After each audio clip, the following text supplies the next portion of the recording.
वरिष्ठ नेतृवृंद मो सम्मुखर उपस्थित भारतीय जनता पार्टी समस्त कार्यकर्ता सांबादिक बंधु एवं मो सहित आसीथिबा विराट पटुआरे मोर समस्त प्रशासन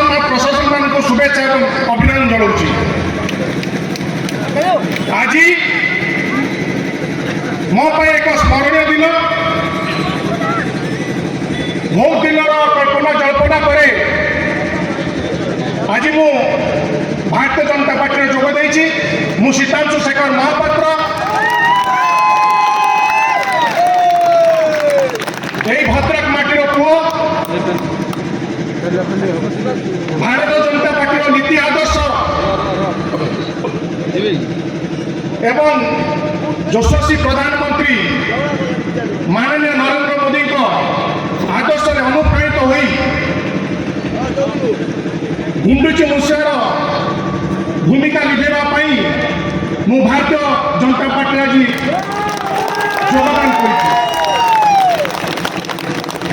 नेता रुहे कि नेता अफसोस नहीं मु एक कर्मी एवं एक सेवक दीर्घ वर्ष धरी यही भद्रक माटी रे मोर भगत सेना युव साथी मानू नहीं सेवा कर शहीद भगत सेना है मोर जीवन और शहीद भगत सेनार प्रत्येक सदस्य मोर स्पंदन। मु एवं मो संगठन क्या कौन करूँ मु उत्तर देवाई चाहू ना मोर सहयोगी मैंने कहे आने कहे जो मैंने उदास आखिरे सर्वदा आम चेष्टा करूँ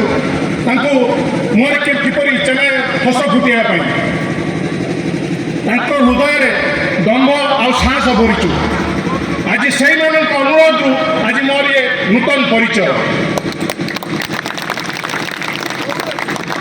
आपने समस्ते जानते आज विश्वर सर्वबृहत राजनैतिक दल भारतीय जनता पार्टी सर्वबृहत जननेता श्रीजुक्त नरेंद्र मोदी महोदय जो दिग जो दिशा आज भारत अग्रसर निश्चित मोर विश्वास एवं मो हजार हजार लक्ष लक्ष युवक विश्वास यही भारत वर्ष जो स्वप्न विवेकानंद स्वामी विवेकानंद शहीद भगत सिंह देखते विश्वगुरु मुकुट पिंधिब ता बेसी दिन नुहे आउ जो ओडिशा रे जो सरकार चली ना नेता अच्छी ना नीति अच्छी लोक मैंने जानी सारे 2024 सभापति मनमोहन साहब नेतृत्व में ओडिशा रे भारतीय जनता पार्टी बहुमत सरकार कर समस्त विश्वास जो मैंने आज मंच बांधुंट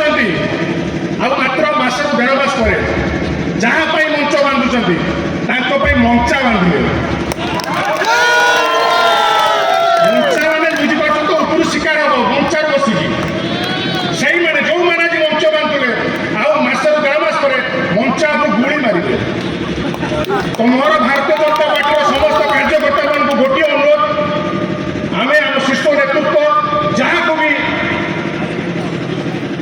विधानसभा प्रार्थी करावे भद्रक जिलार 5टी विधानसभा प्रार्थी करावे आम समस्त एकत्रित हो जितेगा प्रयास करवा।